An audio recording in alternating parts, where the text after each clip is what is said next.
চুক্তি সাপেক্ষে সাহাবায়ে কেরাম রাদিয়াল্লাহু তাআলা আনহুম তারা থাকা অবস্থায় আল্লাহ রাসূল সাল্লাল্লাহু আলাইহি ওয়াসাল্লাম ওই ইহুদি ব্যক্তির কাছ থেকে কিছু কর্জ নিয়েছিলেন, ধার নিয়েছিলেন, যে অমুক তারিখে অমুক সময়ে তোমার এই কর্জকে, তোমার এই ঋণকে পরিশোধ করে দেওয়া হবে।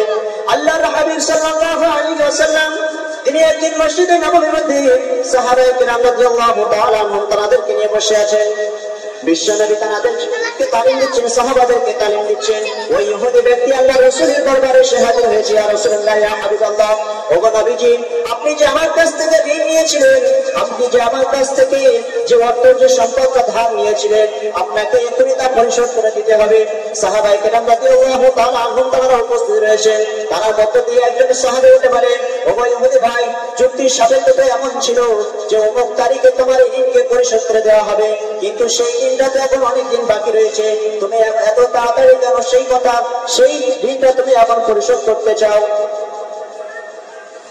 ওই ইহুদি ব্যক্তি বলে, কোনো কথা শুনবো না, কিছু জানি না, এখনই এই মুহূর্তে আমার এই ঋণটাকে পরিশোধ করে দিতে হবে।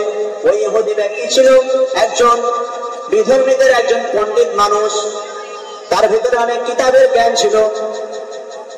তিনি কিতাবের মধ্যে পড়েছেন, যিনি জগতের জন্য রাহমাতুল লিল আলামিন হবে, শেষ নবী, আখেরি নবী হবে, সেই নবীর আখলাক চরিত্র কেমন হবে তিনি কিতাবের মধ্যে পড়েছেন। তিনি আগে থেকে জানতেন যে বিশ্ব নবীর চরিত্র এমন হবে যে বিশ্ব নবীর উপরে অন্যায় করবে, বিচার করবে। বিশ্ব নবী সাল্লাল্লাহু আলাইহি ওয়াসাল্লাম তার বিপরীতে তিনি পরিশোধ নেবেন না, বরং তার সঙ্গে তিনি ভালো ব্যবহার করবেন। তিনি আগে থেকে এটা জানতেন, কিন্তু তিনি পরীক্ষা করতে চেয়েছেন যে দেখি বিশ্বনবী কি আমার সঙ্গে উত্তম আচরণ করে, উত্তম ব্যবহার করে, এটা তিনি দেখতে চেয়েছিলেন। আল্লাহ রাসূল সাল্লাল্লাহু আলাইহি ওয়াসাল্লাম তিনি হযরত ওমর ফারুক রাদিয়াল্লাহু তাআলা আনহুকে ডেকে বললেন, ওমর ফারুক, যাও যাও যাও, ওই ব্যক্তি সে যে পরিমাণ অর্থ, যে পরিমাণ সম্পদ সে আমার কাছে পাবে, ওই পরিমাণ সম্পদ, ওই অর্থ থেকে, ওই ফাউন্ড থেকে তুমি তাকে পরিশোধ করে দাও।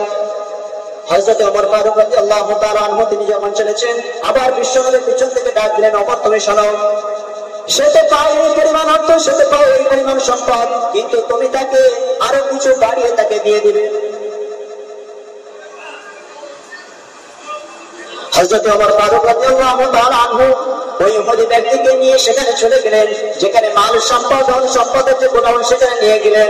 বিশ্বনবীর সাহাবী হযরত ওমর ফারুক রাদিয়াল্লাহু তাআলা আনহু তিনি আল্লাহ রাসূলের কথা মতো সে যে পরিমাণ সম্পদ পেত, যে পরিমাণ মাল পেত, সেই পরিমাণ মাল সেখান থেকে ওই ইহুদি ব্যক্তিকে তিনি দিয়ে দিলেন।